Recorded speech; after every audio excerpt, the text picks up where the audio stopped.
Je vous souhaite la bienvenue dans notre méditation. Notre Dieu est merveilleux, dont le titre est « Dieu est de votre côté ». Tu comptes les pas de ma vie errante. Recueille mes larmes dans ton outre. Ne sont-elles pas inscrites dans ton livre? Psaume 56, verset 9. Selon les informations que nous avons, le psaume 56 a été écrit par David quand celui-ci, désespéré par la persécution féroce de Saül, s'est enfui en territoire philistin. À cette occasion, David éprouva une si grande crainte d'Achish, roi de Gath, qu'il simula être fou pour tromper les Philistins.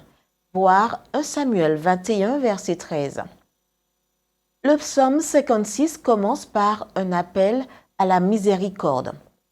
David sentait que ses ennemis le guettaient à chaque instant et que, à moins que Dieu ne fasse quelque chose, il serait finalement anéanti. Puis, dans la deuxième partie, il remercie Dieu parce qu'il croit que la libération viendra.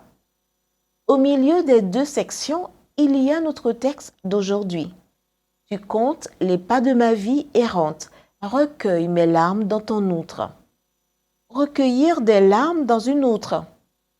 David utilisait-il ici une figure de style ou faisait-il allusion à une coutume de l'époque?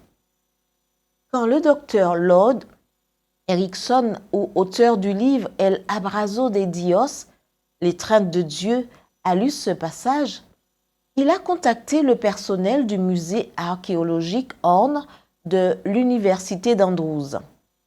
À sa grande surprise, les archéologues de l'université l'ont informé qu'ils avaient trouvé plusieurs de ces outres alors qu'ils creusaient dans des tombes anciennes. On lui a dit qu'autrefois, en pleurant la mort d'un être cher, les membres de la famille recueillaient dans de petites bouteilles les larmes qu'ils versaient pour ensuite les enterrer avec le défunt.